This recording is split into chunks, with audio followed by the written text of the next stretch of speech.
Hey everybody, I wanted to make troubleshooting a no crank condition on a club car with a gas engine a lot easier for everybody. So I've drawn out a wiring diagram that I've color coded. It should be a lot easier to follow than the 5 pages that you have to sort through on the factory diagram. And even if you don't do electricity very well, I think you're going to see after I get done explaining how this works that this is a very, very simple system. And I'm also going to show you exactly where to place your test leads, measuring either voltage or resistance. You take your pick. You can do this either way, troubleshooting. And we'll find the problem in just a few minutes. It's not going to take long. It's a very simple system. Okay, so after I get done with that, I'm also going to take you to the cart and show you all of these physical wires on the cart, because there's a lot of red, blues, greens, and oranges. It's all doing different things in this cart. It makes it very confusing. And the thing I hate doing the most about electrical work is guesswork. So we're going to take the guesswork out of it today. So like I said, very simple system, okay? When we get in the cart and we want to go somewhere, we sit down in the seat and the first thing we do is we turn on the key switch, okay? That's going to send positive 12 volts all the way to one of the small terminals on our solenoid, okay? Next thing we're going to do is we're going to select either forward or reverse. So when we turn the handle, a physical cam pushes this switch closed in either the forward or the reverse position. Next thing we do is we hit the gas pedal, okay? That closes this switch right here. And what that all does is provides the ground that we need to the negative side of this other small terminal on our solenoid. And once all that happens, the starter solenoid should energize, okay? You will physically hear it click. You hold your hand on it, you will feel it energize. When it energizes, that bridges the 2 large terminals on the solenoid, okay? That sends battery voltage all the way up into the F2 terminal on our starter. Now, as long as the A2 terminal is properly connected to the battery and we have our jumper, large green wire between armature 1 and field 1, that starter should turn, okay? It should turn. If we place our test leads across these 2 terminals and press the gas pedal and we read battery voltage, and nothing's happening in the starter, well, it's probably just as bad, okay? Give it a little easy taps with a hammer, okay? If it starts turning over, then start looking for a new starter or get ready to rebuild your old one, because you got either a problem with the bearings or your brushes, all right? Make sure you have the belt off or you have the back tires jacked off the ground before you do that, because this could easily just take off on you if you have it sitting down and this takes off running. It may work for a while, but don't trust it. It's not going to last forever, all right? Now, if we test here and we don't have 12 volts, then we got to find out why, okay? So let's just walk through both the negative and the positive side of this system. It's very simple, but the wiring colors is where it really, really gets confusing. And this is where, when I go show you on the cart, it's going to make more sense as well. Because you have a very large, a number 10 gauge red wire that connects from the battery to the solenoid, one of the large solenoid terminals. And then that red wire comes off. Another 10 gauge red wire is attached to that, and it splits. It turns into a 12 gauge blue and also a 16 gauge red. Sorry, I really didn't show that piece of wire right here. The blue wire feeds your 20 amp fuse. That goes up and feeds on up as blue to your headlights, and it also bridges off and goes as blue and white to your turn signal horn assembly if you have that option on your machine. The red wire, a 16 gauge red wire, comes through your 10 amp fuse. It's right there by your battery. And that continues on as a 16 gauge red wire and all the way up to the front panel to your key switch. I'll show you exactly where that wire comes into that panel and on the switch. Now when we turn the switch on, that turns into a blue wire, a 16 gauge blue wire. That blue wire comes around and feeds all the way up to that positive side of our solenoid, like I told you, okay? Prior to it hitting the key switch, it also bridges off of that 16 gauge red wire and turns into a 16 gauge orange wire. That comes down and feeds the second limit switch, the inner limit switch on your forward reverse switch. When you select reverse, that now turns into a red and white wire that runs up to the front panel into your reverse buzzer. And the only thing common about wire colors on this whole machine is everything is black is negative battery, okay? No matter where you see black is negative battery. Now, that's our positive side of the circuit. Let's go to the negative side. We're gonna come out of there, we have a 10 gauge black wire that comes off of the main battery kit. We have 4 of them. One goes to your frame, one goes to your engine, one goes to your starter, and one goes to everywhere else, okay? One of those places it goes to is your forward reverse limit switch. That's the outside limit switch on your gear selector. It's a black wire. When we make that switch, when it closes, it will pass that ground through a green wire, okay? That green wire goes all the way up to your pedal, your gas pedal switch. When we close that switch, it comes out as an orange wire, a different orange wire than this one, okay? Has a number 16 gauge orange wire that feeds our negative. And buried inside of your wiring harness is a diode protecting these 2 circuits from crossing, okay? You're not gonna find this out in the open, it's buried in your harness. All right, so the last step of this obviously is when we energize the solenoid, what will feed the starter. You also have 2 other wires that are coming off of that terminal. All right, it's actually 1 wire that splits into 2, okay?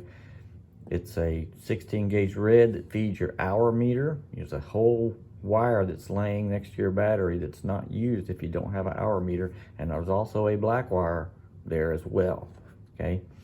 And you also have another 16 gauge that feeds your voltage regulator, okay? That voltage regulator also connects to your negative battery, and the yellow, 18 gauge yellow, comes up and connects to your starter, okay? That's how you get your charging as it's running. So that's everything that's on the circuit already. All right, that's pretty much it. It's really simple.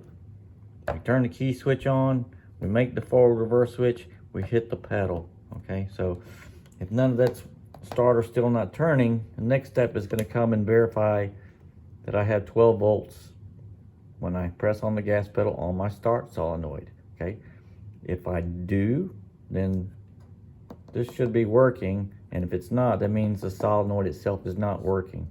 I should be able to then measure 12 volts here. If I hear the solenoid engaging and I still don't have 12 volts here, the contacts inside are bad. If I have 12 volts here and it's not engaging at all, then the solenoid itself is bad as well, okay? Obviously, if we don't have 12 volts here, then we gotta go back farther on the positive side and the negative side to trace it down.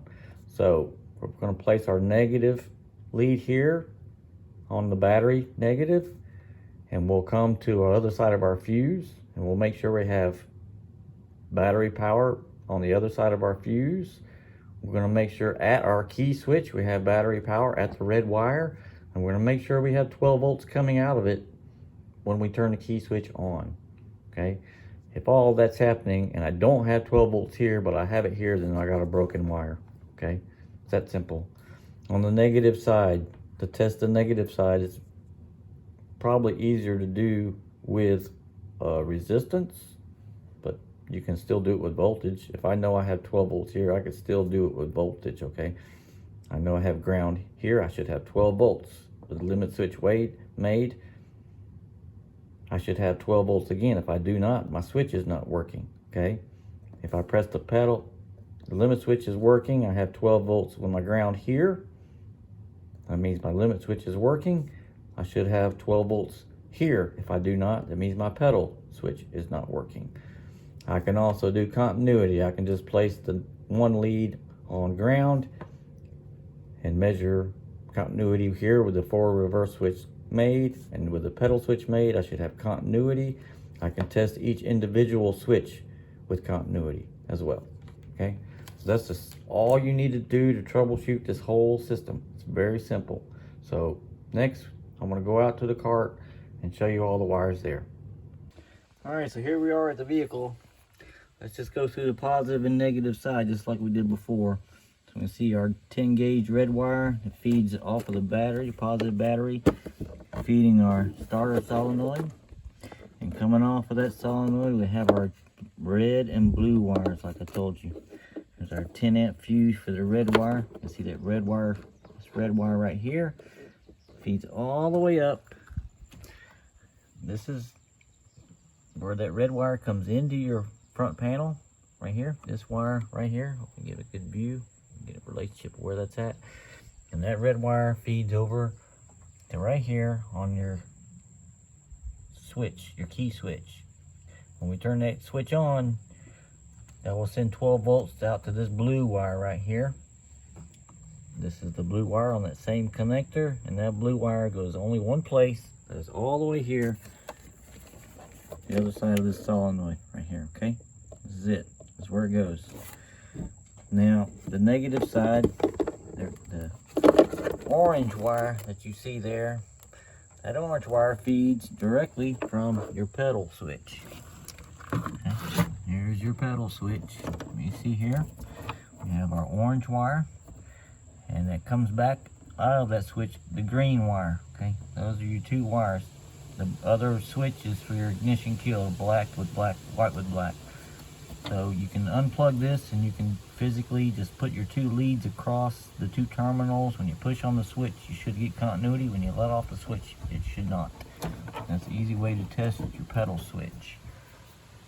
After it comes out of the green wire, now the green wire comes back up into your forward reverse switch. This is that green wire right here on your switch, all right?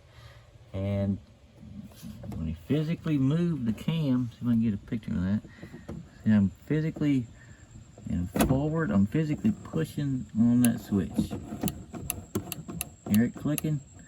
So when it's closed like that, like it should be, that will send the ground, that will connect that green wire to a black wire. Okay, that black wires, all these are ground.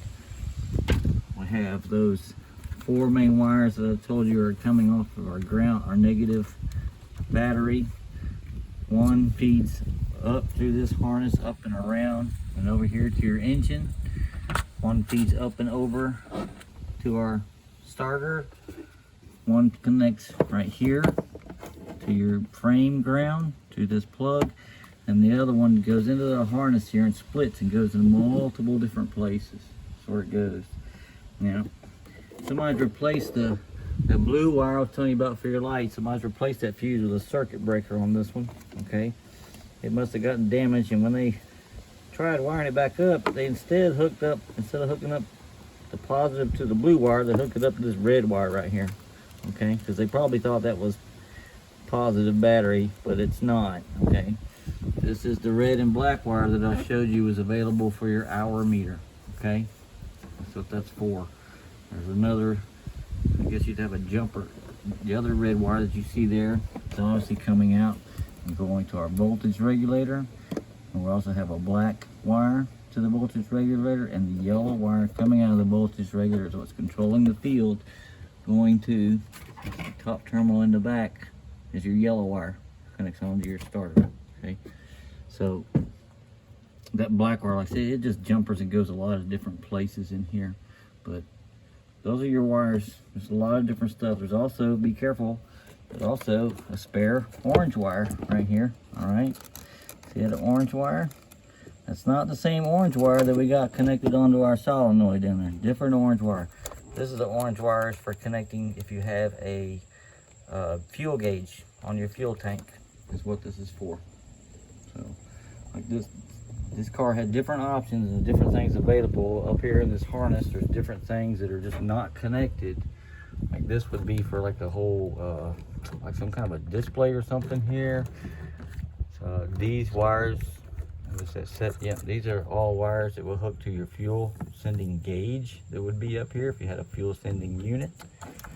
And on your actual headlight switch, I told you that blue wire comes up to here This is that blue wire right here. This is that main blue wire coming off your 20 amp fuse. It comes down and goes back through this harness and splits around a little bit, and it actually changes to a yellow before it goes into your headlight switch. Okay, so it's a little confusing. The diagram says this is blue. It's actually turned into a yellow, and then it comes out again as a yellow that actually feeds your lights. So I hope this helps some people out. I know this can be really confusing, this little bit of wiring and all the big mess down in here, but trust me, this is your simplified version. It will tell you everything you need to know. It's real easy to troubleshoot. So hope this helps some people out, and I really appreciate everybody watching.